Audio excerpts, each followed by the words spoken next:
This episode is brought to you by Fox One.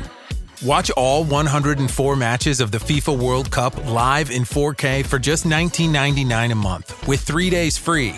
Build your own multi-view, choose up to 3 streams, and follow player spotlights. Stay on top of every moment with live stats, highlights, and instant replays.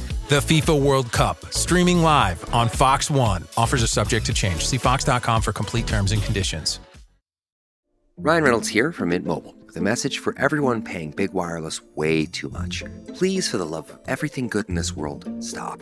With Mint, you can get premium wireless for just $15 a month. Of course, if you enjoy overpaying, no judgments, but that's weird.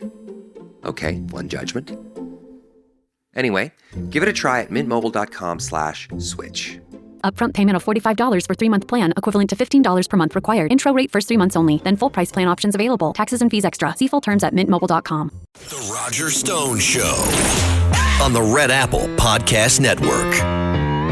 And you're back in the Stone Zone, right here on the Roger Stone Show. A federal judge in Washington, D.C. has now done what the political class, the bureaucratic permanent government, and the Biden damage control machine hoped would never actually happen. United States District Judge Dabney Friedrich has denied President Joe Biden's effort to block the Department of Justice from releasing the redacted audio recordings and transcripts of Biden's interviews with his ghostwriter, Mark Zwanitzer. And this is significant because these were the very interviews relied upon by Special Counsel Robert Hur in his investigation of Biden's mishandling of classified documents, which took place when he was vice president as well as a member of the U.S. Senate. Joining us now is the man who led the fight for this landmark decision along with the Heritage Foundation. Mike Howell is the president of the Oversight Project, and this was a David and Goliath battle. As you can imagine, Joe Biden had the legal dream team, but we won because we have Mike Howell. Mike, welcome to the Roger Stone Show. Roger, thank you so much for having me on. Very excited to dive in. This is, I have obviously some memory of this. President Richard Nixon learned on national television that the public became aware of the fact that he had taped all of the conversations in the Oval Office in his White House, as well as a number of phone conversations from the private residence. And he went to the U.S. Supreme Court arguing that this was personally owned private information and the public had no right to it. He was struck down by the U.S. Supreme Court 9-0. So from my point of view, I couldn't see why Joe Biden should be treated any differently. On the other hand, generally speaking, I know how D.C. judges are, and very few of them have any regard for the Constitution, the law, precedent, the rules, or anything of the like. Here we've gotten what I think is a fair and equitable decision. Lay this out for us. Yeah, so it's rather complicated, but I'm going to make it simple. And you draw a perfect comparison to the Nixon tapes case and Supreme Court weighing in there. But here we got to go back to 2017. And you might be wondering why we care about 2017. I'll tell you why I care. Because I think Joe Biden was broken for a long time before they propped him up and put him in the White House. I think the whole cabal that was behind the auto pen knew that they had a damaged asset that they could prop up their political machine behind and then use that auto pen to basically destroy the country and get what they wanted out of it. So when the special counsel during Biden's administration opened up an inquiry into Biden's mishandling of classified information. Now, remember, this guy was named Special Counsel Hur. This was after documents were found in the Biden garage and at the Biden Tent Center, which is in Chinatown. Very questionable stuff, all after Mar-a-Lago. So the special counsel during the Biden administration goes and gathers up all this evidence. One of the pieces of evidence he gathers is about 70 hours of interview between Biden and the guy he paid to write a book for him in his own name, what's referred to as a ghostwriter here. I'll just pause for a second and say that's a whole other, genre of corruption we have in Washington, D.C., where politicians put out books in their name where they don't write a single word of the whole damn thing. So that's a separate story. So in this 70 hours, it is alleged that Biden shared classified information with the ghostwriter when he was trying to tell stories about how great he was, all that he did in Afghanistan, Ukraine, so forth. He was basically trying to monetize the special information he had for the purposes of this book that he was selling around the 2017 time frame. So when Special Counsel Hur report came out, which found that Biden was, an elderly man with diminished, faculties, that a jury would never convict, we said, you know what, that's government property now because the DOJ gathered the tape and used it for their investigation. And so guess what? We won it. And so we requested it, we're denied, and it's sued for it. This has been going on for years. Now, after Trump took over, we were still engaging with his Department of Justice to try to get them to reverse course from the Biden Department of Justice, which, of course, had denied us previously. We explained our rationale, and they shifted their positions towards release because guess what? This administration actually believes in transparency. I mean, look what Tulsi Gabbard's doing on her way out. So when Biden caught wind of the fact that this thing was coming out, guess what?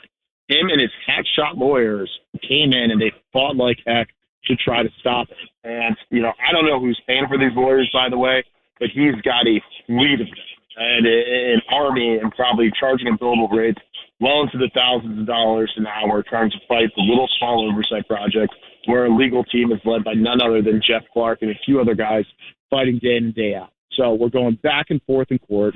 Ultimately, last Friday, just a couple days ago, after hearing the arguments, and a lot of them were just silly, Biden's attorneys were saying he's got some unassailable privacy interest in his own voice.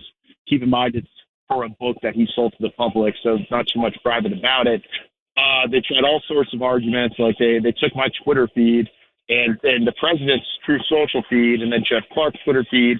They tried to malign us in front of the judge to say, hey, these guys are just right-wing wackos. You name it, they threw the book at it with every associated billable you could find. Well, the judge weighed in Friday, and we were very, very happy because it's hard to win in D.C., as you can imagine. And the judge said, hey, I'm going to allow the Department of Justice to release these things. Biden, you have 3 weeks now to get your appeal together if you so choose. I imagine he'll try, but I don't think it'll get granted or taken up. And so I think these tapes are on a timeline to come out. And then what the public's going to learn is that what they saw on that debate stage when President Trump just destroyed the malfunction of Biden in 2024, that this was what he was like in 2017 as well. And it's going to tell us a lot more about the auto pen period, when it started, how bad it was, and who was calling the shots. Yeah, this is not merely a procedural ruling in a routine Freedom of Information Act case.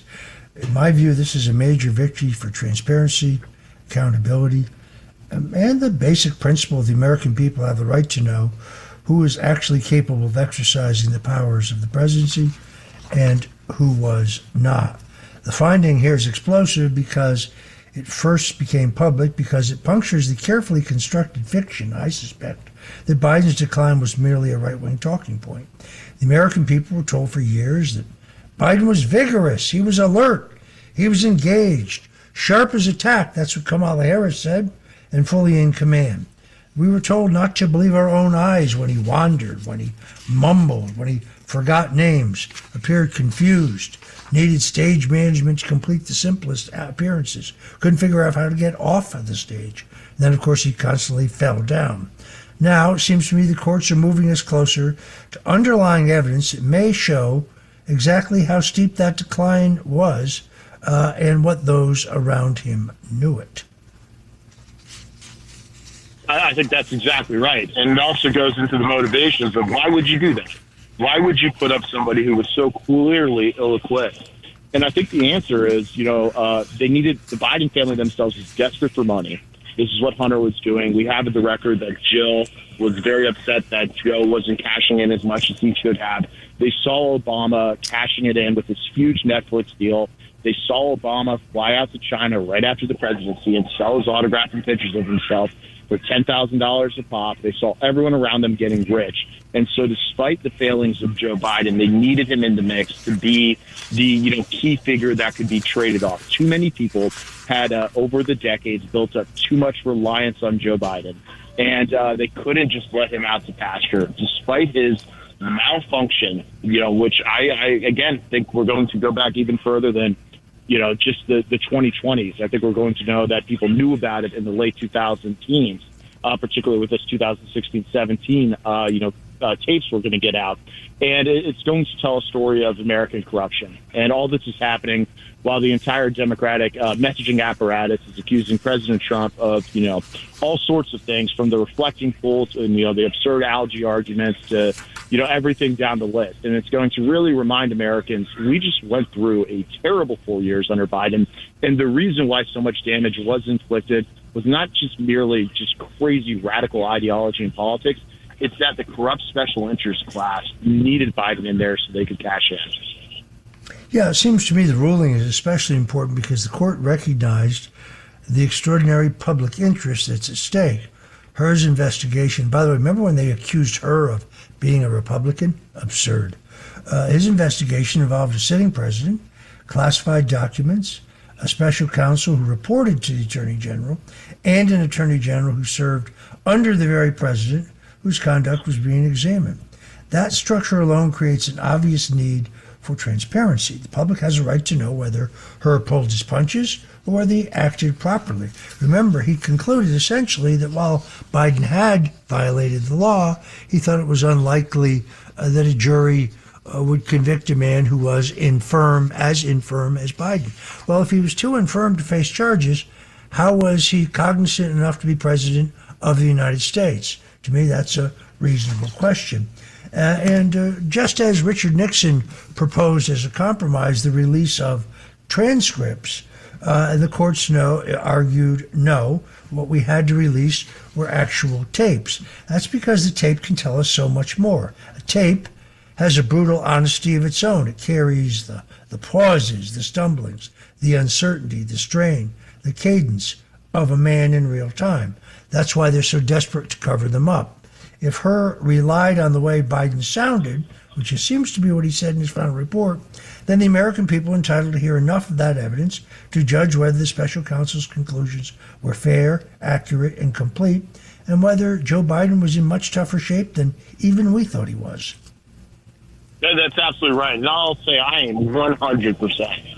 If you go any higher than that, I would. Convinced that Hur came at Joe Biden with kid gloves. It was a controlled demolition. One line in his report where he said, I'm not going to charge him because the jury would think he was too feeble or whatever the exact quote was. That was the only piece he threw in as kind of red meat to satiate everybody else. But he did not look into Joe Biden with any vigor, particularly when you compare it to what they had done to President Trump, what they did to you, what they did to Jeff Clark on our team, what they've done to so many of the J6ers. And I'll tell you one example as to how Hur just completely looked the other way. So Hur's job was to look at the use of classified information, the improper handling of it. When documents were found in Joe Biden's garage, right? This is right after the Mar-a-Lago stuff where they raided Mar-a-Lago with so much pomp and circumstance. Well, when Hur opened up, we said you can't just look at where the documents were, what date, what time, et cetera. You have to look at why Joe Biden had these documents. What was he doing with them? And in the context of all the money Hunter was making, it's obvious that they were seeking to trade off Ukraine and other things. And so I sent a letter publicly to Special Counsel Hur listing out all the fake and alias email addresses and cell phone numbers that the Bidens used. He had so many, which is, inherently sketchy for a guy of his stature. And I said, if you do not pull the records associated with these emails and these phone numbers, you are not going to ever fully understand the picture of what he was doing and why he was doing with classified information. What Hur ultimately did was not what I suggested. He just came out with a report that basically said, strict liability sense, the classified documents were in this location. They shouldn't have been in that location. That is, technically illegal, but do not charge Joe Biden because he's old. Now, if Hur had any guts about it, or wasn't in on a cover-up job, this special counsel inquiry into the Bidens, I think, would have been one of the most explosive stories of political corruption. But they chose to lay up instead, and you know exactly why. Very well put. Well, I don't care if they had 3 platoons of Ivy League lawyers. If you had Jeff Clark on your side, you had them outgunned from the very beginning. Perhaps literally the smartest lawyer I know operating in the United States today.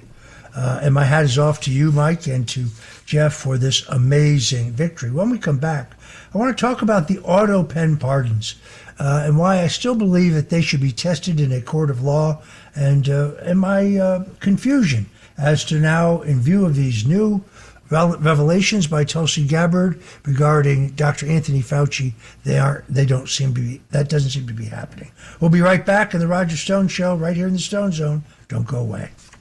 Now, it's time for Protecting Your Future, sponsored by American Sovereign Bullion. Here's Roger Stone. This is Roger Stone, and it's time for you to protect your future. While uncertainty rises, smart investors have looked for stability. For generations, gold and silver have helped protect purchasing power through inflation, market swings, and economic uncertainty. Learn how precious metals like gold and silver can help diversify and protect what matters most to you, your future. Start building your financial foundation today by going to dyingdollar.com. That's dyingdollar.com. You'll be glad you did. And we're back with Mike Howell, the president of the Oversight Project, and a tough, hard-driving young conservative activist. Mike, the Washington Post has opened up, as you might expect, a hit job on Tulsi Gabbard. The Washington Post is not a newspaper. It's not a journalistic outlet. It's certainly not a news source. It's a propaganda news sheet for leftists. Literally, not a word printed in the Washington Post can be believed. And here they go again. But they're attacking Tulsi Gabbard, in my opinion, because late last Thursday, she fully exposed Dr. Anthony Fauci and the fact that he lied repeatedly about whether our tax dollars were used to weaponize the COVID-19 vaccination in a Wuhan Chinese lab. Pretty well established that was the case. I would like to see him prosecuted, but he will immediately argue that he can't be prosecuted because he has a pardon. But that pardon was signed by an auto pen. When you and I had a drink together recently in Northern Virginia, we were lamenting the fact that this administration seems to have no interest in testing these auto pen pardons. What say you? Well, the same thing I've been yelling for about 2 years ever since my team figured out the auto pen scandal and broke it, and President Trump has called it the greatest scandal of the century and has declared, and this is the President of the United States, that everything signed with the auto pen is null, void, and of no further effect. And so you have the president, the guy in charge of the entire branch of government, the executive branch, saying that these things are no good. Here's where things break down, though. There are some people at the lower levels of government who do not want to follow the president's orders. And so they are treating things signed by auto pens, particularly pardons and early releases from prisons, as valid. It gets as bad as this, Roger. I remember telling you this. There are people being let out of federal prison during the Trump administration, violent people with fake early release documents, otherwise known as a commutation. Because in the final days of the Biden White House, the auto pen let out 2,500 violent inmates. They said it was for nonviolent drug offenders. That's not true. Well, I got more documents out showing how many of them were absolutely violent. We're talking about people who have killed people, who are massive drug dealers, who have, been in, crimes that are heinous related to children. These are the people that this Department of Justice has let out of federal prison solely because they're treating the auto pen documents, which Trump, the guy in charge, said are no good. They're treating them as good. And so that lands us to Anthony Fauci. Anthony Fauci obviously should be prosecuted. I think his prosecution is actually quite central to President Trump's de-weaponization and accountability agenda. He is probably the singular figure that people are expecting for consequences to be imposed on, because look at the consequences he imposed on this country. Now, with what Tulsi has let out, the propaganda outlets have come out in full swing, and even some of the mouthpieces out there on X. I'm seeing people on X saying, he can't be, prosecuted because of the fake pardon.